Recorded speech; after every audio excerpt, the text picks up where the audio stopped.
Assalamualaikum warahmatullahi wabarakatuh. Perkenalkan, nama saya Ainun Tamara. Saya akan membahas materi seputar ekonomi mikro Islam untuk memenuhi ujian tengah semester pada mata kuliah ekonomi mikro Islam. Langsung saja pada materi yang pertama, yaitu ilmu ekonomi. Ilmu ekonomi adalah ilmu yang mempelajari bagaimana manusia memenuhi kebutuhannya yang tidak terbatas, namun sumber daya yang tersedia terbatas. Nah, ini memiliki perbedaan dengan pandangan Islam. Menurut ekonomi Islam, pada dasarnya semua kebutuhan manusia sama. Yang berbeda dan tidak terbatas adalah keinginan. Materi selanjutnya yaitu sistem ekonomi. Sistem ekonomi adalah cara yang digunakan suatu negara untuk mencapai kemakmuran. Ada 4 sistem ekonomi, yaitu sistem ekonomi kapitalis, sistem ekonomi sosialis, sistem ekonomi campuran, dan sistem ekonomi Islam. Yang pertama, sistem ekonomi kapitalis. Sistem ekonomi kapitalis adalah sistem ekonomi yang memberikan kebebasan kepada masyarakat untuk melaksanakan kegiatan ekonomi. Salah satu negara yang menganut sistem ini adalah Amerika Serikat. Sistem yang kedua yaitu sistem ekonomi sosialis, di mana sistem ini diatur oleh negara, yang dimana pemerintah berperan penting dalam mengendalikan dan mengatur semua kegiatan ekonomi. Salah satu negara yang menganut sistem ini yaitu Korea Utara. Sistem selanjutnya yaitu sistem ekonomi campuran, yang merupakan kombinasi antara sistem ekonomi kapitalis dan sistem ekonomi sosialis. Sistem ekonomi campuran, di mana sistem ekonomi pihak pemerintah dan swasta saling bekerja sama dalam menjalankan roda perekonomian suatu negara. Sistem ekonomi yang terakhir yaitu sistem ekonomi Islam, adalah suatu sistem ekonomi di mana dalam pelaksanaannya berlandaskan syariat Islam dengan berpedoman pada Al-Quran dan Al-Hadis. Materi selanjutnya yaitu mengenai pengertian ekonomi Islam. Ekonomi Islam atau ekonomi syariah adalah pemikiran dan konsep ekonomi yang didasarkan pada nilai-nilai yang ditafsirkan dari ajaran Islam.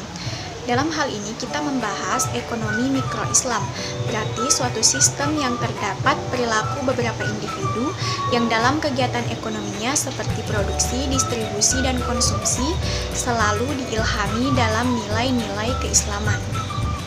Materi selanjutnya yaitu ciri-ciri ekonomi Islam. Yang pertama, adanya pengakuan hak individu namun dibatasi agar tidak terjadi monopoli. Yang kedua, hak umat atau kepentingan umum lebih utama daripada kepentingan individu. Yang ketiga, adanya konsep halal dan haram pada produk baik barang maupun jasa. Ciri selanjutnya yaitu adanya sistem sedekah dalam mendistribusikan kekayaan. Ciri selanjutnya yaitu tidak diperbolehkan adanya riba, dan yang terakhir adalah adanya larangan menimbun harta. Materi selanjutnya yaitu asumsi rasionalitas dan ekonomi Islam. Asumsi rasionalitas adalah anggapan bahwa manusia berperilaku secara rasional atau masuk akal. Dalam hal ini, ekonomi Islam menjadikan asumsi rasionalitas sebagai acuan, namun tetap memperhatikan nilai-nilai Islam. Materi selanjutnya yaitu konsep kebutuhan dalam ekonomi mikro Islam. Di sini saya memaparkan perbedaan antara kebutuhan dan keinginan, di mana kebutuhan adalah segala sesuatu yang diperlukan manusia dalam menjalankan kehidupannya atau melangsungkan hidupnya.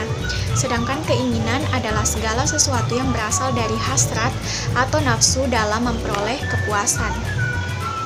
Masih dalam konteks konsep kebutuhan dalam ekonomi mikro syariah, adapun faktor-faktor yang menyebabkan keinginan manusia berbeda. Yang pertama yaitu faktor usia. Faktor usia ini merupakan salah satu hal yang menyebabkan keinginan seseorang berbeda.